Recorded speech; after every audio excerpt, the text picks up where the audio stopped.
I went to Atlanta's third annual InvestFest, an in-person experience combining investing, entrepreneurship, and entertainment. I met 5 high-achieving entrepreneurs who make up a collective called Legacy and Leverage. Let's learn how they made their money. So I'm a licensed wealth strategist, and so I really like to help people. A lot of people are not aware of what they can do with their money, and they don't realize that their money sitting in a bank is actually losing value every single day.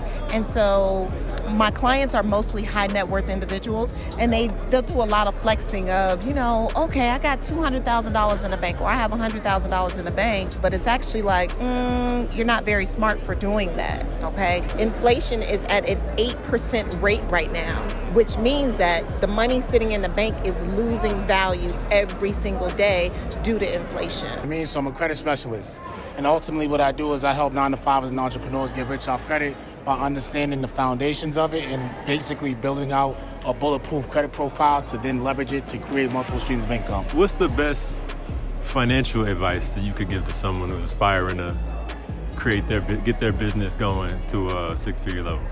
So basically, the financial advice that I could give you is that when it comes to credit is the foundation, right?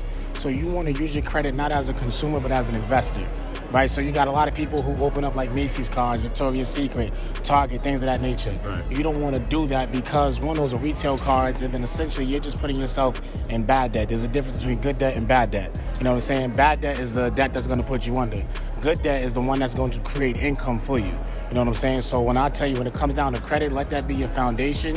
Become from an investor standpoint and just invest it in multiple vehicles that's going to give you that profit. You know what I'm saying? That would be my goal. So for example, like I started a rental car business. I own $1 million real estate portfolio. You know what I'm saying? So these are vehicles that I use my credit to leverage to produce income for me to sustain a lifestyle for me and my family. So my name is Double R, and I teach people how to make money in commercial real estate without using any of their own cash or credits. What is some of the best financial advice that you could share to the next generation? Financial advice, this is just based on my experience. Don't be afraid to invest in yourself. It doesn't matter. You don't have to have a whole lot of money. You don't have to have it all figured out. You just have to start with what you have and just work with it. But don't be afraid to invest 100% into yourself, because that's where you're going to get the most results from. Financially, don't be afraid to, it doesn't matter how little you have, just invest into yourself. That's my best advice. That's huge, because yourself produces everything. Exactly. Every single thing. So I'm business with Ty. I do all things taxes. So I'm basically teaching small business owners how to keep money and put it back into their pocket through tax strategies. What's the most valuable lesson that you feel like you've learned being 8 years in business? Even when you think you know it all, you really don't. There's always more to take in. There's always more to learn. And I also learned to not try to do everything myself. You need a team. You need to collaborate with people. You need to build a community because you need that support. So don't try to keep doing things yourself. Try to network. Networking is very important. Try to network. Keep building. Definitely keep building. So that was one thing I learned. I try to always do things myself. Like I was like a solo entrepreneur for a really long time. And then I just learned to start building a team and trying to delegate and taking some of the pressures off myself so that I can reach my full potential. I can't reach my full potential if I'm trying to do everything myself. It's just not going to happen. So I know you already got some game, and there's a lot more good stuff coming, but instead of just listening passively, I want you to listen interactively. So focus on just getting one thing you can take from this video and immediately begin applying it. That will make the most difference and bring the most value to your life. One thing, write it down, make sure you apply it. Do it. Do it now. Not now, but after the video's done, do it.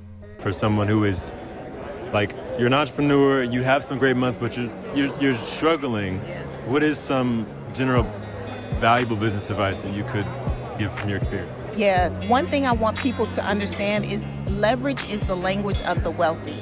And so for small business owners, a lot of times we don't think about leverage, okay? And how we can best leverage other people, other places, or other things, okay? That's the reason why strategic partnerships are so valuable, okay? So for entrepreneurs, it's extremely important for us to get into whether they be big rooms, small rooms, whatever, so that you can network with other people. Because when you are down, let's just say you can't figure something out, you don't always know who you can call to get advice, because your circle is a circle of people that are 9-to-5ers. You know what I'm saying? Or they're your parents and they think old school, or, versus being able to get with an entrepreneur buddy, that you could just bounce some things off of. I'm a full-time entrepreneur. I own multiple businesses, down from commercial cleaning, funding, business funding, credit repair. It goes on and on, right? What would be the best, given you so experienced, best business advice that you could share with someone who is also an entrepreneur? I would say make sure you take full advantage of business funding. A lot of people need access to capital to be able to grow and scale a business. And what a lot of people don't know is that a lot of small businesses fail because they don't have access to capital. So make sure you always be able to get access to capital. Go and build relationship with these bankers, these business relationship managing bankers. With that being said, you'll get access to a lot of capital and you'll be able to grow and scale your business efficiently. My last question, you apparently live a little bit of life. Yep. You got a couple great air. Yeah, a little bit. It looks good, experience. honestly, it's good, it's good. Appreciate it. What is some life wisdom that you can impart on the younger generation? So for the younger generation, not the younger generation. No, I get what you're saying. The youth. Be patient.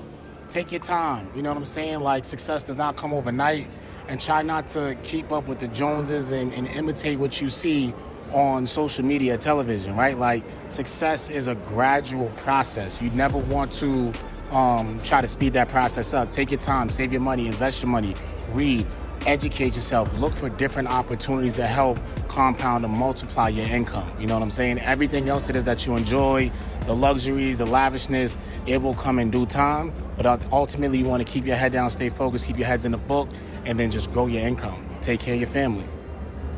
You made me think of nature, right?